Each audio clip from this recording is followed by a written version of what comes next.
Hey, I'm Mark Colgan and welcome to this 4-part cold email crash course video series. Over the next 4 videos, we're going to be covering everything that you need to know to launch a successful cold email campaign. Whether your goals are to generate leads and clients, or even with acquiring new partners, maybe even recruiting or raising funds, you'll have everything that you need to plan and launch these campaigns.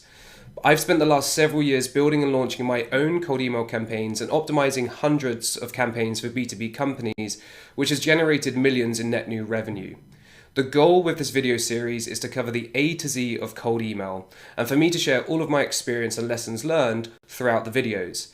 In the first of 4 videos, we're going to focus on the overall prospecting strategy and the approach that we should take with the campaign. We'll also cover the importance of ideal customer profiles and the buyer personas and why knowing these is going to make your email campaigns a lot easier for you to produce. We'll also cover things like the technical setup of the domain and mailbox strategy. So whether you're a beginner or an advanced cold emailer, there'll be something new that you could learn in this video series. We've also built a playbook, which I'll be sharing in just a second, which is available for you to make a copy of. Throughout the playbook, you'll see that there's different sections. Within each section, there's different prompts. And we've also created some action items for you and some additional resources for you so that you can read to implement into your own campaign that's specific for your business and your goals. So let's get started. Right, we're in the playbook, and as you can see, part 1 is all about the prospecting strategy and the prospects. Now, a lot of people are quite keen to send their first emails and send that email to thousands of people, but we really encourage you not to skip this step. We first need to plan our campaign and fully understand who are we trying to send these emails out to. For context for this video series, I also want to share that we're just focusing on one specific campaign to one persona. This isn't going to cover how you can send multiple sequences, but what we'll teach you is how you can create one cold email campaign. Once you know how to do that, you can just simply recreate the campaigns for the other personas that you may want to target.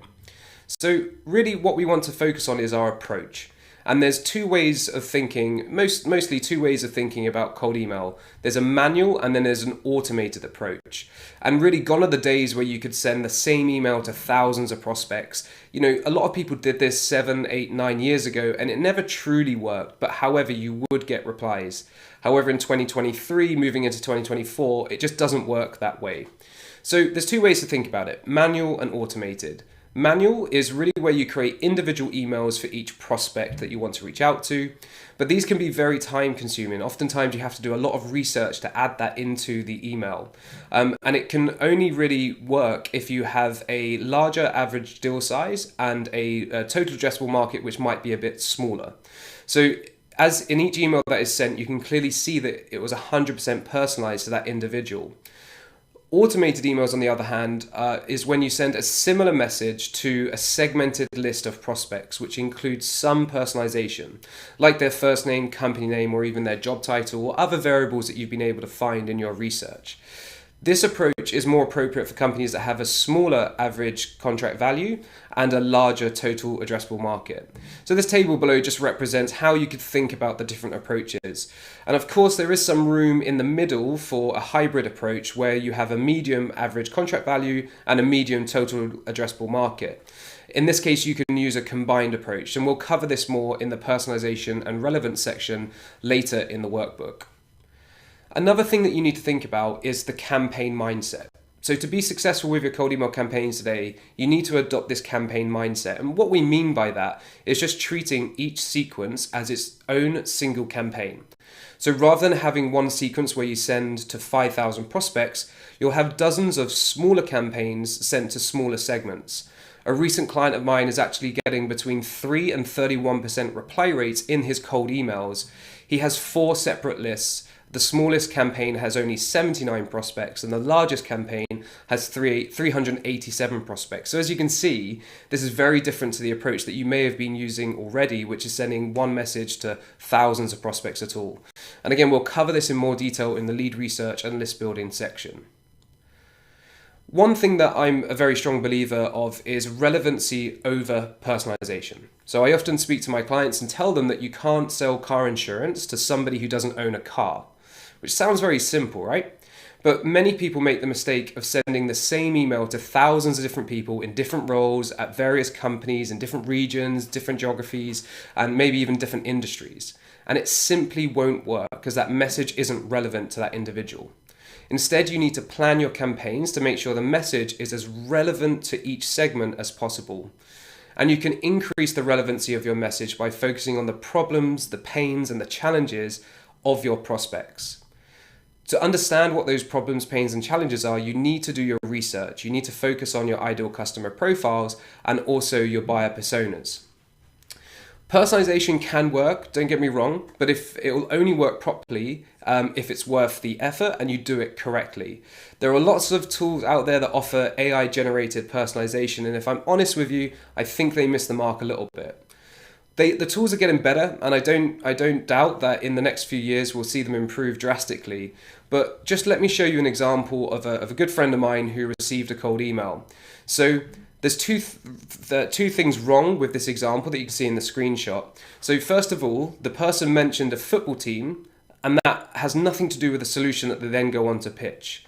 What's worst is Alan is a Spurs fan, which is the arch rival of Arsenal in this case. So this attempt at personalization really backfired, and you definitely don't want to be getting it wrong. So we'll cover the correct ways to personalize emails later in the personalization and relevance section in this workbook. The last thing to consider when you're thinking about your prospecting and cold email strategy is to consider the channels that you're going to use to send emails out. This crash course is solely focused on cold emails, so we won't be covering the other channels. That doesn't mean that you can't include them in your campaigns. However, below is a breakdown of the different channels you can use for outbound prospecting, and what we've tried to do is give you a bit of a steering of which channels can be used based on the monthly retainer, and this goes into what that average deal size or average contract value is. You can see that the lower the average retainer is, then the less channels that you should use, and the higher the average retainer is on a monthly basis, so 20k plus, that could be pounds or dollars, then you might need to consider even doing offline events like events, dinners, or networking events. So we've covered the campaign strategy, we've thought about the approach, we're going to take a relevant over personalization approach to cold emails in this video series. Now it's time to think about our prospects. This section is often overlooked and skipped by those who just want to send emails out, but I do encourage you to spend the time. So there's two things to consider here. There's your ideal customer profile, so known as ICPs, and there's also your buyer personas. The ICP is a term used to define the types of companies that you want to reach out to. So forget the people, forget the individuals at this stage. You need to ask yourself, which companies do we want to work with? Determining your ideal customer allows you to figure out who you should be targeting, not only with your cold emails, but also your marketing and your messaging on your website too. So this might be an activity that if you have a marketing team that you do with them in collaboration. If you're earlier stage and it's just you, then it will be you spending the time going through the ICPs. So when thinking about your ICP, you need to consider the following. Firmographic information such as industry, geography. Do you only target certain countries? The size of the business. Is it annual revenue? Is it by number of employees, number of offices? Let's say, for example, you sell HR software and it's £3 or £4 or dollars per seat, then clearly you'd want to be targeting companies that have 250 plus employees rather than companies that only have 3 or 5 employees. And again, this all informs your strategic targeting for your campaigns. Really important to note though that your ICPs can change over time, and you can also run new campaigns to different ICPs in the future. That's totally fine. But to make your cold email campaign successful, I encourage you to focus on just one ICP and one buyer persona at a time. Other things you consider is technographics, so what technology do they use and is it relevant to your service or your product offering? Let's say that you sell a service which is to help people with HubSpot implementation and optimization, HubSpot being a well-known CRM. Now, if a company is using Salesforce, you can't work with them because you're a HubSpot consultant. So to form your ICP, you'd want to only focus on HubSpot users. Going back to that point I made about you can't sell car insurance to someone who doesn't have a car, that's a perfect example of this. There's also some business-related questions that you can ask yourself, such as what's their immediate business goals, how do these problems impact operations, what would the biggest barrier to them purchasing your product? Now, The ICP process can take a little bit of time, but as I mentioned before, please do not skip it. And we've made it actually a lot simpler for you. We've created a ICP and persona matrix, which I'll share quickly here. And in this ICP matrix, you can see that we've got all of the information that you should try and find out. Now, it's going to be hard sometimes to find out all of these different factors, but do try and focus on the ones that have the asterisks here. These are almost like the must-have that you need to focus on. We've got firmographic and technographic, and then we want you to think about what the company challenges and pain points are. So that could be company-wide. It doesn't specifically have to do with your solution. What are the key trigger events? We're going to cover triggers and signals later in this video series too. It's something that I'm quite passionate about. And then what's really important is that you actually put in some example companies here. So just put the websites of companies. There's no point having an ICP which is just theoretical. You need to find just 5 or 6 different companies so you can actually have a look at their website. This is really useful as well when it comes to writing the messages for the personas. Then you can think about your lead sources and where these people spend time online. So are there directories or communities that these companies belong to? I used to work in the data center design and build world, which is a very, very niche industry. One of the biggest events and one of the best things that for our marketing campaigns was to attend the Data Center World Conference, which happened once a year. So this is how specific you need to be with your ICP, and you can complete this and make a copy. You'll be able to make a copy of this spreadsheet for you to use. So we've covered the companies, the ICPs. Now we're going to talk about the personas, and the personas really mean the individuals that work in the ICP. The aim of understanding your buyer personas is to really understand these individuals and understand their fears and challenges, their roles in the buying cycle, their drivers and motivations, and the problems and issues that they have. This helps you produce messages which are super relevant to their problems and their motivations. It also helps you position your product and service as the service that can soothe the pain or be the painkiller to the pain that they're feeling at the moment. Essentially, you'll use the information that you gather from here to understand what messages to write and what value you can provide to your prospects. And below are just some questions to think about when it comes to your buyer personas. So you want to be able to comfortably describe what a day in their life is. Provide examples of your ideal buyer by linking to their LinkedIn profiles, which I'll share in just a second. Are your buyer personas aware of the pain? What are their aspirations and how do they buy? So just going back to your second action item in the workbook, which is the buyer personas, here is where you take the ICP that you're going to focus on with this one cold email campaign, so the type of company that you want to reach out to, and don't worry if it's narrow. Don't be super broad. Don't just say any company in North America. Is it tech company? Is it manufacturing? Is it chemicals? Whatever those verticals are, keep it as narrow as possible. And then when it comes to your buyer personas, this is where you're looking for the individuals within that narrow company that you focused on in the ICP. So here you want to list down their concerns, their needs, their goals, and where you can find these individuals, what communities, other companies they might follow, what podcasts might they listen to, what influence do they follow on LinkedIn, if they're on LinkedIn. And then also add in the LinkedIn profiles of people who match this persona. And we've got a couple of, I've put in some examples here so you can see this in this page. Again, when you make a copy, by clicking here, you'll be able to get a copy of that spreadsheet. So social proof is also really important when it comes to your messaging. The closer to your customer language that you use in your messaging, the better it will be. It's known as voice of customer. So what you're really looking for is language like, before I used X, I had to do A, B, and C, but now I use Y, my life is better. And this will require you to think about the problems your previous customers solved using your solution and how those problems relate to your prospect's persona. So there are several places that you can find social proof. Look at your case studies, read through them and pull out that key insight, that voice of customer. Look at the testimonials that people may have left on your site before. If you're a little bit earlier stage and you don't have approved case studies or testimonials, then you can use anecdotes, so use case anecdotes. So an example of this is, for me in a previous business of mine, I said that one customer generated over $6,000 in orders from speaking on one podcast during his campaign. Now, he didn't approve that we could use that language, but you can see that's anonymous. It's not talking about the specific customer, his business, or what podcast it was that he spoke on.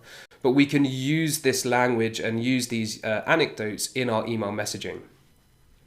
The last place to look is third-party review sites. Ideally, you'll have your own profile on places like G2 or even in directories like Clutch where you have some testimonials. But if you don't, in your very early stage, what I would encourage you to do is look at your competitors or the most competing product or service to you and scan through the way that people are describing the pains and how they solve them, especially if you're offering a very similar service or a very similar product as well. And what I want you to do is note down as many of these use cases, testimonials, the language of your prospects below. And don't worry if you need to increase the space of the table, it will do that for you. Once you've spent time on your ICPs, your buyer personas, and you've got your social proof, you're really starting to be able to form the messaging that you're going to send out in your email campaigns. And I like to call these message themes or campaign themes. So for every campaign, you should complete the table below to help you keep your message very relevant to one specific or two specific problems or pain points that the persona faces, that they might be aware of or unaware of these. So as you'll see in the table, you've got the campaign name, the persona that you're targeting. So remember, just one campaign to one persona of one ICP. What's the number one problem that they're facing? And what's the implication or risk of not solving that problem? What's the second problem and the implication and risk of not solving that second problem? And what social proof do you have to back up how your solution can help them solve the problem that they're facing? So here's an example of an SEO marketing agency. I'll let you take a look at that in your own time. The last section of this video is to talk about the more technical side of the domain and mailbox strategy. Please, again, don't skip this step as it's one of the best ways to ensure that you increase the chances of landing in the primary inbox and not ending up in the spam folder. So one of the things that we recommend is that you use an alternative domain for sending prospecting emails. This mitigates the risk that your primary domain might be blacklisted and important emails such as internal emails to the team or even emails to customers, make sure that they don't land in the spam. And you don't want to be getting this notification from Google. So for each alternative domain, you should use a maximum of 2 mailboxes per domain. It's quite hard saying mailboxes and domains, so I'm going to give some specific examples using one of my businesses. So for agency sales design, my primary domain is agencysalesdesign.com. Therefore, the domains that I'm using to send my cold emails out from are agencysalesdesign.co.uk and agencysalesdesigns.com. So an extra S there. And what happens is I send the cold emails from those emails, and if I ever get blacklisted or put in the spam, I can still send emails from my alternative domains and my primary domain. So when I'm sending an update to a customer, it's not impacted by the fact that that domain has been blacklisted, for example. So when it comes to the mailboxes on each domain, I recommend that you put 2 mailboxes per domain, again, just to spread the risk. So agencysalesdesign.co.uk, I have mark at and then mark.colgan at. It's just me in this business at the moment. And then for agency sales designs, you can see that it follows the same format. It's mark and mark.colgan at. So it's also very important that you shouldn't send more than 40 emails per mailbox per day. When it comes to purchasing these domains, so you want to buy those domains that are similar to your main domain. I've had success with domains like .agency, .tech, but ideally buy .com or .co.uk if that's relevant for you. So if you're, again, using the example of agency sales design, you can use .co or add the S or the agency sales design or try the agency sales design, get the agency sales design, for etc. I recommend using GoDaddy. It's not specifically because it's the best place to buy domains, but the majority of cold email tools and other tools that you'll need to plug into have really good instructions for GoDaddy, as it's one of the largest. You also want to set up Google Workspace. So this is where you can actually send and receive, you can receive the emails. Now, there are changes occurring in the cold email space at the time I record this, especially with Google domains being purchased by Squarespace. So it's a little bit unknown at the moment. So what you may want to do is to hedge your bets and perhaps buy some domains, set up some mailboxes, in Outlook as well as Gmail. But here are some instructions for getting it set up in Workspace. Important that you also authenticate the domains as well. So this is the fun part, and there are 3 parameters that you need to think about. We don't have time in this video to go through all of these things in detail, but it's the SPF, the DKIM. Once you've configured them, you then need to configure your DMARC, and then you also need to set up your domain forwarding as well. What this means is that when you send an email from agencysalesdesign.co.uk, if somebody was to put that into the website browser and they hit enter, it would just be forwarded to my main website so that people aren't getting a 404 error. And there's a guide there for that as well. Lastly, it's very important to warm up your emails. This might be new to some of you may already be familiar with this process, but it helps you increase the chances of deliverability. I recommend that you warm up your emails for at least 3 weeks before starting your campaigns, and you'd want to use a low threshold of maybe 3 to 15 emails per day, per domain or per mailbox, for 3 weeks.